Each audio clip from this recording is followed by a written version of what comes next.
Night and day cream ত্বক থাকবে bright সারাদিন, পলিউশন ফ্রি, ঠিক যেন রাতের ফোঁটা সাদা ফুল। সারাদিন হ্যাপি ব্রাইট স্কিন। প্রতিবাদ যে জোরালো হচ্ছে, রাত যত বাড়ছে সেই ছবিটা আরো বেশি করে স্পষ্ট হচ্ছে।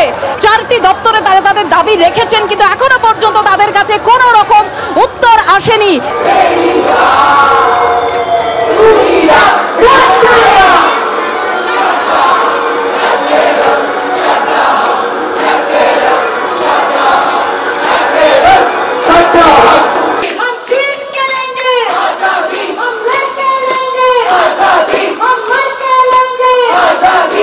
থেকে যখন বেরোচ্ছেন কেউ বলেনি যে এত রাত হয়েছে বেরোবেন না? আমার বাবা মা সবাই, আমার ছোট বাচ্চা সবাই এসেছে। আমরা তিলোত্তমা, আমরা আজকে রাতে রাত দখলে বেরিয়েছি, আমরা থাকবো যতক্ষণ আমাদের বিচার না পাচ্ছি, আমরা থাকবো।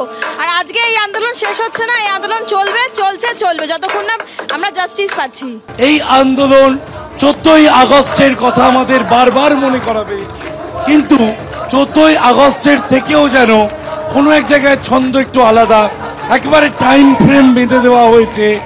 বলা হয়েছে যতক্ষণ না পর্যন্ত উত্তর আসবে ততক্ষণ এভাবেই আন্দোলন চলবে।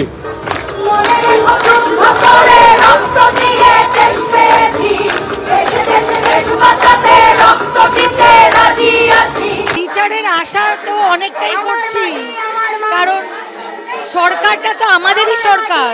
ওই একটা সিভিক ভলেন্টিয়ার একাই সবকিছু করেছে এইটাতে আমরা বিশ্বাসী নই, এটা কেউ বিশ্বাস করছে না। যেটা সত্যি, যেটা ঘটেছে সেই ঘটনার পরিপ্রেক্ষিতে আমাদের বিচার চাই।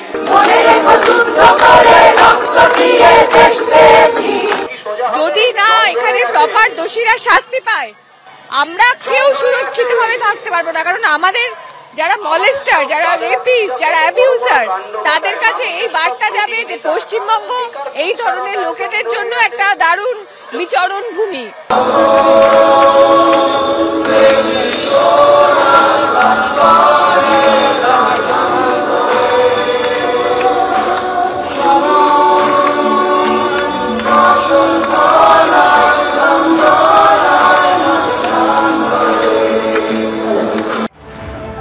আরজিকর কাণ্ড ফের একবার বড়সড় প্রশ্নের মুখে ফেলে দিয়েছে মেয়েদের নিরাপত্তাকে।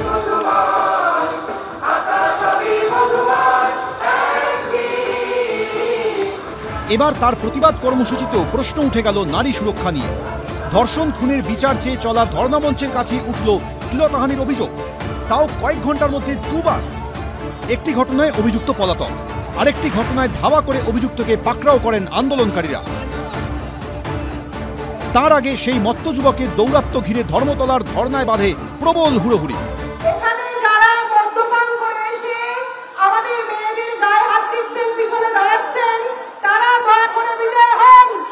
রাত 10টা নাগাদ আচমকাই ধর্নামঞ্চের কাছে তুমুল হুড়োহুড়ি শুরু হয়। দেখা যায় এই যুবককে ধরে নিয়ে আসছেন আন্দোলনকারীরা। তাদের অভিযোগ, মত্ত অবস্থায় ধর্নায় ঢুকে পড়ে এই যুবক।